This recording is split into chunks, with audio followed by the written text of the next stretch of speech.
En los cuatro evangelios, hermanos, nosotros encontramos la narración de la resurrección del Señor Jesús, pero ninguno de ellos lo encontramos de una manera tan personal como en este pasaje. Un encuentro íntimo con una mujer que amaba a Jesús, llamada María Magdalena. En este evento no solo vamos a ver la eficacia de la resurrección de Cristo, sino también veremos las virtudes y quizás también las fallas de esta mujercita que amaba tanto al Señor, que ella ni siquiera durmió en el tiempo que estaba en la tumba, porque él quería ver a su Salvador. Y es posible que sea el caso también de muchos creyentes, de muchos cristianos en el mundo, que quizás sí amamos al Señor, pero hay ciertas cosas que nosotros pudiéramos estar dando por cierto. En Juan capítulo 20, versículo 11, donde comenzamos, dice la escritura así de esta manera: pero María estaba afuera llorando junto al sepulcro, y mientras lloraba se inclinó para mirar dentro del sepulcro. La primera virtud que vemos hoy es que María Magdalena era una mujer agradecida. Ella amaba a Jesucristo, pues él le había libertado de 7 demonios, los cuales la habían dominado por tanto tiempo. Seguramente ella vivía en angustia, en vergüenza. Siempre que aquellos demonios quizá la azotaban, a lo mejor la hacían poner en unas diferentes situaciones. Y ella estaba tan agradecida porque Cristo le había libertado del sufrimiento. Ella estaba tan agradecida porque el día que Cristo vino a su vida fue diferente. Y así como la vida de María Magdalena fue diferente en aquel día, hoy en día todavía muchos siguen experimentando cosas maravillosas que cambian su vida. Muchos de aquellos que estaban en el vicio han dejado aquello para venir a Cristo y han cambiado sus vidas, se han dedicado en una nueva manera de vivir. ¿Por qué? Porque hay poder en el evangelio. Cristo sigue salvando las almas del infierno. Su mensaje es tan tierno y también tan claro como fue en un principio. Él sigue salvando a aquellos que están condenados a la eternidad sin Cristo. Cristo sigue transformando corazones duros. Por muy duro a veces que parezca el corazón de una persona, el evangelio de Cristo penetra y cambia su corazón en un corazoncito tierno. Pero lo más importante también, hermanos, no solamente que el Señor Jesucristo sigue salvando, sigue transformando corazones, Él también restaura hogares. Hay personas que ya están a punto de divorciarse y déjame decirte, no des ese paso. Tú ven a Cristo, Él te va a ayudar para que tú restaures tu matrimonio, tu familia, porque hay poder en el evangelio de Jesucristo. Hay esposos que estaban a punto ya de comenzar o de irse a otra parte, pero cuando Cristo vino a sus vidas, cambió totalmente su mente y su corazón. Ahora pueden decir, gracias a nuestro Redentor, que tenemos nueva vida. ¿Por qué? Porque el evangelio de Cristo tiene poder. María Magdalena amaba a Jesús y era agradecida con él. Quiero hacerte una pregunta: ¿cuánto ha hecho Cristo por ti? Por mí mucho. Yo no sé por ti, pero Cristo ha hecho mucho por mí. Ha sido tan maravilloso. Me ha dado una esposa, me ha dado una familia y me sigue bendiciendo cada día. Pero la pregunta es, ¿cuánto nosotros hacemos por Él? ¿Cuánto estamos dispuestos a poder sacrificar quizá un poquito de tiempo por lo que Él nos pide, por lo que Él nos dice? Porque el amor se muestra con hechos. No solamente de enviar besitos al cielo, Diosito santo, Diosito, yo te amo. No, ¿cuánto es lo que tú haces por Él? ¿Cuánto haces por el evangelio? ¿Qué estás dispuesto a hacer por su obra? Porque el amor se muestra con hechos. Es como usted le dice a su esposa, nomás te quiero, te amo, pero nunca le hace nada por ella. Entonces, ¿dónde está el amor? Esta mujer, María Magdalena, amaba al Señor. Y el domingo por la mañana, cuando estaba oscuro, mientras Pedro y los demás discípulos seguían todavía en los brazos de Morfeo, roncando, ella se presentó allí en el sepulcro y la Biblia dice que la piedra había sido quitada. Y ella entró y dice que no había nada. Entonces ella se fue y avisó a los discípulos que no estaba el Señor. Vinieron los discípulos, comprobaron que Cristo no estaba allí y se volvieron otra vez. Pero María se queda, llega otra vez allí, ella sola. Todos se habían ido, los judíos, los soldados habían huido, los discípulos se habían ido y ella sola se encuentra solita allí. Amaba a su Señor, a su Maestro, quería estar cerca de Él. Pero el cuerpo de Jesús había desaparecido. Nadie estaba ya por los alrededores. Así es que, de acuerdo a lo que dice la Biblia, María, con sus ojos llorosos, había hecho una mirada para ver si acaso pudiese encontrar al Señor, porque le quería ver. Versículo 12 dice así: y vio a dos ángeles con vestiduras blancas que estaban sentados, el uno a la cabecera y el otro a los pies, donde el cuerpo de Jesús había sido puesto. Aquí se encuentran dos ángeles. Los ángeles son mensajeros de Dios. No siempre son seres alados, como uno siempre quiere pensar, que son seres que tienen alas y que hay mujeres. No, los ángeles no tienen absolutamente nada, si es masculino o es femenino, y a veces no son alados, sino que son como personas normales. Y dice que uno estaba a la cabecera y otro a los pies cuando ella pudo verlos ahí. Y entonces ellos hablaron a María. En el versículo 13 dice: y le dijeron: mujer, ¿por qué lloras? Les dijo: porque se han llevado a mi Señor y no sé dónde le han puesto. Los hombres podían ver el sufrimiento de aquella mujer cuando ella decía: algo ha pasado con mi Señor, algo ha pasado con el que yo amo, no sé qué ha pasado con ellos, no sé dónde lo han puesto. Pero mire la palabra tan maravillosa, las palabras que dice ella: mi Señor. Aquí encontramos la segunda virtud de María, de María Magdalena, que es: Jesús era su Señor. Jesús era su Señor. Déjame preguntarte, hermano, tú que eres cristiano, que eres salvo, ¿Jesús es tu Señor? Para María, Jesús era su Señor, seguirá siendo siempre su Señor, aunque estuviera muerto. Para ella era su Señor. Por eso la pregunta sigue otra vez. Escúchame, ¿Jesús es tu Señor?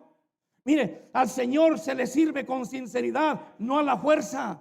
Al Señor se le sirve por agradecimiento, porque Él nos ha dado mucho antes que nosotros le demos nada. Mire, al Señor no se le busca, al Señor se le busca en todo tiempo, no solamente en la necesidad, no solamente como: ay, Señor, me despidieron del trabajo, entonces ayúdame por favor. No, al Señor se le busca siempre, en las buenas y en las malas. Si usted ama a Cristo, si Él es su Señor, lo primero que tiene que hacer cuando se levante es hablar con Él. Señor, gracias por este nuevo día que tú me has dado. Señor, gracias porque me has dado la fuerza para poder levantarme e ir al trabajo. Gracias, Señor, gracias. Se le agradece en todo tiempo. Al Señor se le obedece en todo lo que Él manda, en todo lo que dice. Porque a veces muchos de nosotros vemos la Escritura y vemos cierta cosa, decimos: no, esto como que está difícil, está duro, pero me gusta esto de acá. No, toda la Escritura es inspirada por Dios, y Él nos manda a obedecer todo lo que está en la Escritura. Por eso decía Lucas 6:46: ¿por qué me llamas Señor, Señor, y no haces lo que digo? Entonces, vano a veces es que nosotros digamos: ay, Señor, y Señor, y Señor, y no hacemos lo que Él nos pide. Para muchos cristianos, entonces, Jesús sí es su Salvador, porque ya lo han reconocido como el Salvador de sus almas, pero no es su Señor, porque no hacen lo que les dice. Pero encontramos aquí esta mujer en un ejemplo que nos da de lo que es ser ese Señor. ¿Dónde están todos los que decían que eran los verdaderos seguidores del Mesías? No están. Están escondidos por miedo de los judíos.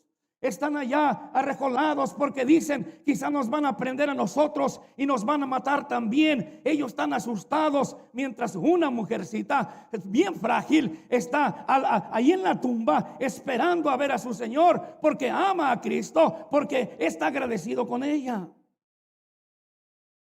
Dice ella: se han llevado a mi Señor y no sé dónde lo han puesto. Y luego el versículo 14 dice así: cuando había dicho esto, se volvió y vio a Jesús que estaba allí, mas no sabía que era Jesús. Esto es algo difícil de explicar. En el encuentro de María Magdalena con Jesús, acuérdese que ella había estado con Jesús años. Lo había visto cuando Él había partido el pan, le había dado de comer a ella misma, le había sanado al sacarle los 7 demonios y había compartido. Sin embargo, en estos momentos dice que no sabe, no entiende quién es.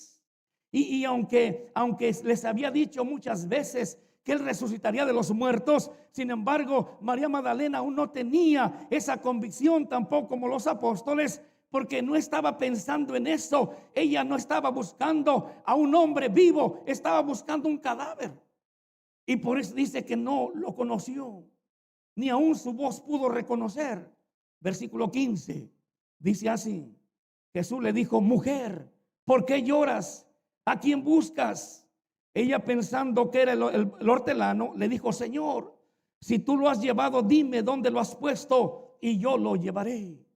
Aquí es donde encontramos, por decir, la falla de esta gran mujer virtuosa, pero que también pasa a creyentes, nos pasa a nosotros, a cualquier persona. Esta falla se encuentra aquí, una falta de concentración. Una falta de concentración. ¿Por qué lloras? ¿A quién buscas? Con toda claridad, el Señor no solamente se le presentó, pero le está hablando de su voz que ella reconocía. Sin embargo, ella todavía está cabizbaja, no entiende. La pobre María no sabía qué estaba pasando. Pensaba que quizás el que le hablaba era el que regaba las legumbres, el que cuidaba el lugar. Así es que ella no supo qué decir. Sin duda María estaba allí con buena intención, pero tenía sus propias ideas.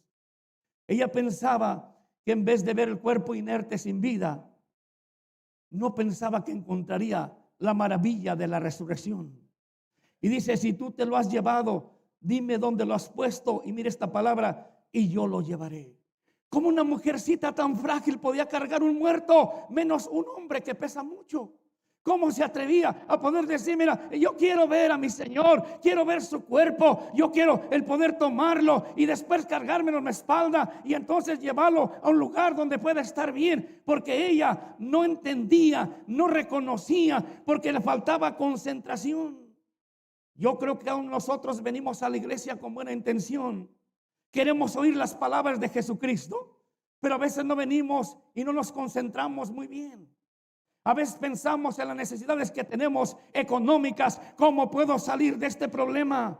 Tenemos nuestras propias ideas, como aquella mujer, pensando en las responsabilidades. Es que mañana tengo que trabajar temprano y el Señor quiere hablar a través de tu palabra, pero ¿dónde está tu corazón? Pensando en tus responsabilidades, o piensas en tus pecados, diciendo: yo ya no quiero estar en ese pecado, pero ¿cómo le hago? Y luego Dios habla tu vida a través de la palabra del Señor para tu beneficio, pero tú dices: oh, son palabras del hortelano. No, es palabra de Dios, el cual quiere que transformes tu vida, el cual quiere ayudarte. Mi hermano, usted no busque consejo en la gente que ni siquiera conoce la palabra de Dios. Cuando tenga problemas, busque al Señor. Cuando usted busque un consejo, aquí la palabra del Señor tiene la respuesta para cada problema en el mundo. Cada problema. No existe. Usted quiere tener un mejor matrimonio, venga a la palabra de Dios. Usted quiere criar a sus hijos que crezcan siendo temerosos del Señor, aquí está en la palabra del Señor.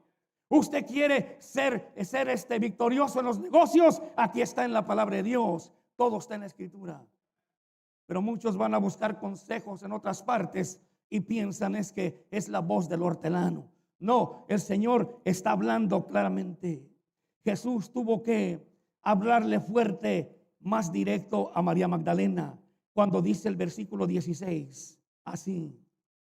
Y le dijo Jesús, le dijo: María.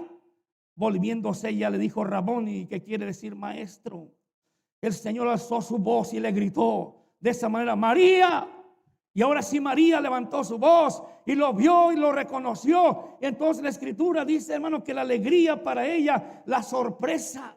Ella buscaba un cadáver, pero para cargarlo en su espalda, pero se encontró con el Redentor cara a cara, con Cristo resucitado. Escúcheme, todo aquel que ha puesto su confianza en Jesucristo como su Salvador, un día veremos a Cristo cara a cara. Un día le veremos en la gloria, porque esa es la promesa que existe y yo creo en esa promesa. Yo no sé usted, pero yo creo que un día veré a Cristo cara a cara. Hace 32 años y más yo tomé la decisión de abrir mi corazón y pedirle a Cristo que viniera a mi vida, y desde entonces camino con toda seguridad. Si viene la muerte, estaré con Cristo. Si viene Él, me voy con Él. Por eso, hermano, qué bendición, así como esta mujer vio cara a cara al Cristo resucitado. Un día los creyentes podemos tener esa maravillosa encuentro con el Señor. Por eso es la maravilla de la resurrección. Un día entonces todo aquel que ha confiado en Cristo, si hay alguien que dice yo todavía no tengo salvación, no tengo la seguridad de que yo iré al cielo con Dios, no se vaya de este lugar sin asegurarse que Cristo está en su corazón, porque Él es la salvación, Él es el camino, la verdad y es la vida eterna. Escúcheme, Cristo no está colgado en una cruz. Cristo tampoco está encerrado en una tumba. Él vive y vive para siempre. ¿Y sabes dónde vive? En el corazón de cada creyente. Porque a veces nosotros decimos, recibí a Cristo en mi corazón. Y Cristo está sentado a la diestra del Señor. Y el que vive entonces en el creyente es el Espíritu Santo, el cual te da testimonio de que soy hijo de Dios. Qué maravilloso entonces ser cristiano. Qué bueno es ser salvo. Escuche, pero hay algo que tienes que entender. Ella tuvo que escuchar la voz fuerte, la voz del Señor. ¿Sabes por qué a veces los predicadores tenemos que levantar la voz? Es para llamar la atención a aquellos que están distraídos. Es para decirles claro lo que la palabra del Señor quiere decirles. Es para que entre a tu corazón, entre a tus oídos y entre a tu ser lo que Dios quiere que tú sepas. Por eso es que él tuvo que hablarle con voz fuerte y entonces ella reconoció al Señor. Y lo único que puedo decir nada más fue Raboni, que quiere decir maestro. Y dice la Escritura que de alegría se abalanzó sobre él para comprobar si de verdad Jesucristo estaba vivo. Pero él se lo impidió. Digo, espérate, no es tiempo. Porque aquí viene algo muy importante en el siguiente versículo. Versículo 17. Están allí. Jesús le dijo, no me toques, porque aún no he subido a mi Padre.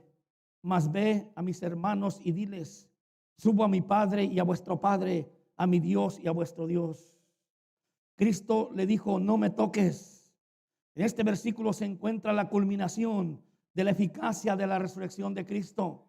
Todavía no está consumada todavía la victoria, falta algo más. Para entender esta prohibición que Cristo le hizo a María, tenemos que mirar hacia el sacerdocio arónico, donde los sacerdotes allá del Antiguo Testamento recibían un corderito, un becerrito, un chivito de parte de los pecadores que venían, y entonces ellos ponían sus manos sobre el animalito y ahí ellos transmitían sus pecados sobre aquel animal por un año. Y el sacerdote tenía que degollar al animalito y tenía que parar la sangre en un recipiente, y después del altar donde estaban tenía que entrar e ir al tabernáculo donde estaba primero el lugar santo y finalmente el lugar santísimo. El lugar santísimo es donde estaba la presencia de Dios, es donde estaba el arca del pacto. Entonces el sacerdote llevaba la sangre y entonces si el Señor, conociendo el corazón de la persona, decía que esa sangre era el pago por los pecados de un año de la persona que traía aquel sacrificio. Pero había un detalle. Si mientras el sacerdote caminaba desde aquí el altar y entraba allá hasta el lugar santísimo, si a alguien le tocaba, entonces el sacrificio era ineficaz. Tenía que dar otro sacrificio, tenía que traer otro borreguito. ¿Por qué? Porque aquel se había contaminado. Y escúcheme, el Señor Jesucristo tenía que llevar la sangre no al lugar santísimo de la tierra, sino al lugar santísimo del cielo. Entonces, cuando María lo ve, ella quiso tomarlo y dijo, no, espérate, porque no he ido a mi Padre todavía. Entonces el Señor Jesús ascendió a los cielos, traspasó hasta el tercer cielo, donde está Dios Padre sentado, y él presentó su sangre propia, no la de un cordero, y la presentó, y el Padre aprobó la sangre de Cristo como el precio por el pecado de todo pecador. Y el Señor Jesucristo descendió ese mismo día con esa noticia: ahora mi sangre puede redimir, puede perdonar, puede salvar. Desde entonces la sangre de Cristo es como un río que corre por todo lugar, corre por África, corre por América, Centroamérica, donde quiera, para todo aquel que quiera apropiarse la sangre de Cristo y pueda ser limpio y tenga salvación y vida eterna. Un mensaje muy sencillo, muy claro, pero necesitas fe para creer que no hay otra manera que puedes tener salvación más que solamente a través de esa preciosa sangre de Cristo. ¿Qué hubiese pasado entonces si María Magdalena hubiese tocado al Señor, incluso sus ropas? Entonces su sacrificio hubiese sido ineficaz y se necesitaba otro sacrificio. Pero déjame decirte, no hay otro. Es el único. Porque Jesús es el Cordero de Dios que quita el pecado del mundo. No hay más. Si no sucediera eso, entonces no habría más. Pero gloria a Dios que esta mujer entendió y el Señor la pudo detener hasta el momento que la ascendió a los cielos. Qué maravillosa la historia de esta mujer que presenció lo que es la eficacia de la resurrección hasta el último momento. Hoy en día, la sangre de Cristo quiere limpiar pecado de todo pecador. Pero como le digo, es necesario lo que es la fe. Quizás hay alguien aquí que dice: yo todavía no tengo seguridad de que al morir yo iría con Cristo al cielo. Entonces usted necesita hoy recibir esa salvación. ¿Qué tengo que hacer? Hay ciertas cosas sencillas que usted tiene que reconocer. Primeramente, usted tiene un problema y ese problema se llama el pecado que está en su vida. Usted con un solo pecado no puede ir a la gloria de Dios, porque el pecado no puede entrar allá. Porque la gloria de Dios es limpia, santa, es perfecta, y un solo pecado la puede manchar. Entonces, para que alguien entre allá tiene que estar limpio completamente. Segundo lugar, hay un precio que pagar por cada pecado que cometemos. La Escritura nos habla acerca de un lago que arde con fuego y azufre, que es la muerte segunda.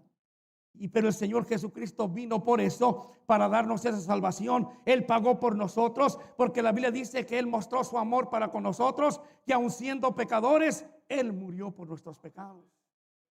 Y en tercer lugar, en cuarto lugar, necesitas reconocerlo a Él como el único salvador de tu alma.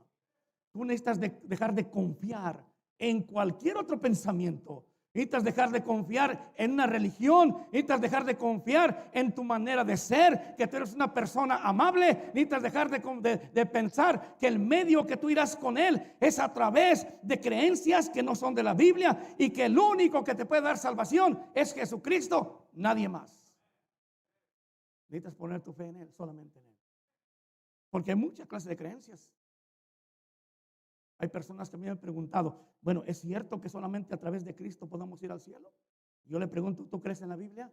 Dijo: pues sí. Entonces aquí dice que no hay otro nombre dado en el cielo, en la tierra, ni bajo el cielo, en el que podamos ser salvos, que en Cristo Jesús. Por eso es el único Salvador. Solamente falta una sola virtud. Si usted dice: yo ya soy salvo, yo tengo seguridad de vida eterna, entonces quiero que veamos versículo 18, donde terminamos. Fue entonces María Magdalena, ¿para qué, hermanos? Para dar a los discípulos las nuevas. ¿Sabes qué son las nuevas? La salvación, el evangelio de Cristo. Escuche, si usted dice: yo soy salvo, tengo vida eterna, entonces quiero preguntarte: ¿a cuántos le has dicho de Jesucristo? ¿A cuántos tú le has dicho: ay, yo he conocido al Señor, Él está vivo y resucitado, y si tú crees en Él tendrás salvación? Hermano, tenemos una responsabilidad como creyentes, no solamente, hermanos, de conocer. Tenemos la responsabilidad de decirle a otros que existe un Salvador. Y aquí dice la Escritura que la última virtud de María Magdalena, acuérdate, esta mujer llegó cuando estaba oscuro, y como ella fue las primeras que vio movida la piedra, fue y les avisó a los discípulos. Y los discípulos vienen a ver la novedad y no la encontraron nada. Y se van, se quedan como si nada. Bueno, pues ya se murió el héroe de la película, se acabó. Pero ella regresa otra vez, porque ella tiene hambre de ver a su Señor. Y cuando lo ve resucitado, lo que hace es ir a dar las buenas nuevas. Tú y yo tenemos esa responsabilidad de ir y dar las buenas nuevas. Hay familiares tuyos que necesitan conocer a Jesucristo. Hay amigos tuyos, hay compañeros de trabajos, de la escuela, jóvenes, señoritas. Hay gente que necesita conocer la salvación. ¿Quién se las va a decir? Sino tú y yo.